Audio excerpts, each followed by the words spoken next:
Hello बच्चों, कैसे हो। 10वीं कक्षा में हिंदी की आरोह पाठ्यपुस्तक का चौथा पाठ है, जिसका अभ्यास का प्रश्न नंबर 5 आ गया है। उज्ज्वल गाथा कैसे गाऊं मधुर चांदनी रातों की, ये कथन है। कहता है, कथन के माध्यम से कवि क्या कहना चाहता है।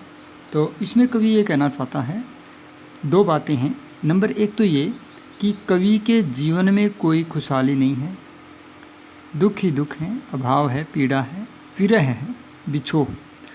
ऐसे में मधुर चांदनी रातें प्रतीक हैं खुशियों का। तो खुशियों की और खुशहाली की जो है मैं क्या वर्णन करूं, क्योंकि मेरे जीवन में कोई खुशहाली नहीं है। दूसरी बात, कवि ये भी बताना चाहता है कि मेरे पास बीते समय में काल्पनिक सुख की कुछ स्मृतियां हैं, या ऐसा सुख जो मेरे पास आते आते लौट गया, ऐसे सुख की केवल यादें हैं।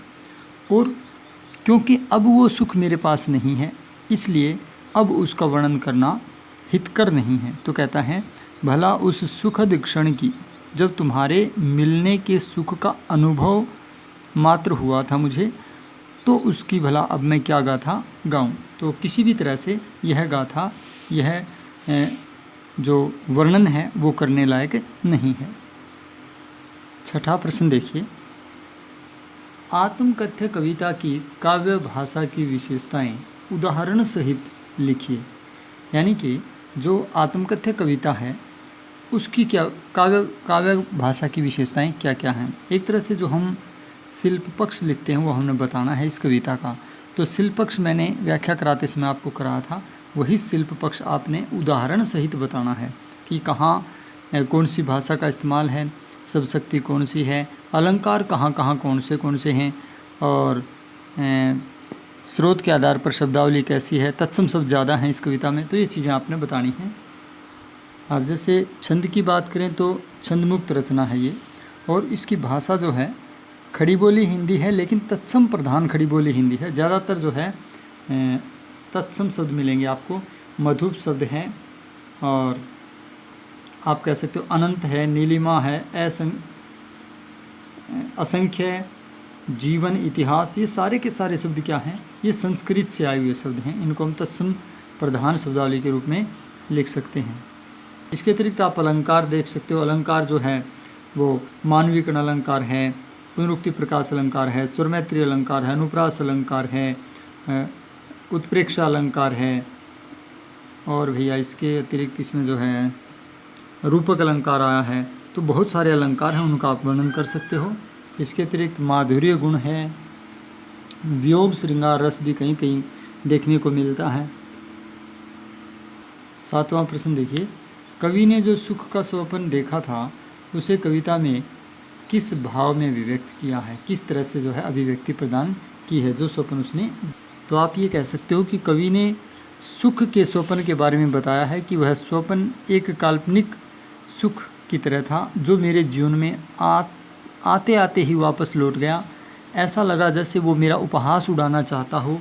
मेरे आलिंगन में आते आते वह सुख मुस्कुरा कर भाग गया, मेरा उपहास उड़ा करके भाग गया, और वह सुख उसी की कल्पना और स्मृति को संजोए हुए मैं हूँ, और मेरे जीवन में कोई भी सुख नहीं है, केवल उस काल्पनिक सुख की स्मृतियाँ बची हुई हैं जो मेरे जीवन में पूरी तरह आया भी नहीं था। तो इस तरह से जीवन में सुख को जो है उन्होंने एक काल्पनिक स्वप्न के रूप में माना है जो पूरी तरह से उसके जीवन में आया भी नहीं और उसका उपहास उड़ाकर जैसे वापस चला गया हो। और 8वां प्रश्न है, इस कविता के माध्यम से प्रसाद जी के व्यक्तित्व की जो झलक मिलती है उसे अपने शब्दों में व्यक्त कीजिए। तो कविता के आधार पर हम जयशंकर प्रसाद जी के बारे में बता सकते हैं। एक तो वो सरल स्वभाव हैं, जैसे हैं वैसे ही दिखना चाहते हैं, वे अहंकारी नहीं हैं और स्पष्टवादी भी हैं। वो अपने मित्रों को बता देते हैं, अपने प्रियजन को बता देते हैं कि मेरे जीवन में ऐसा कोई भी अनुभव या सुखद क्षण नहीं है जिसको सुनने से किसी को लाभ मिले या प्रेरणा प्राप्त हो। इसके अतिरिक्त वह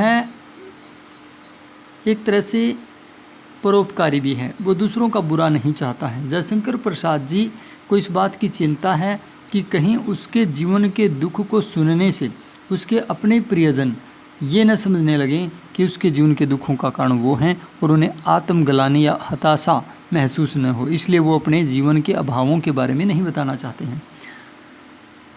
कवि ये स्वीकार करते हैं कि मेरे जीवन में कोई भी ऐसा महान अनुभव नहीं है, मैंने कोई बहुत बड़ा या महान कार्य नहीं किया है जिससे कोई प्रेरणा ले, इसलिए वो आत्मश्लाघी भी नहीं है, अपनी बड़ाई भी नहीं करते हैं।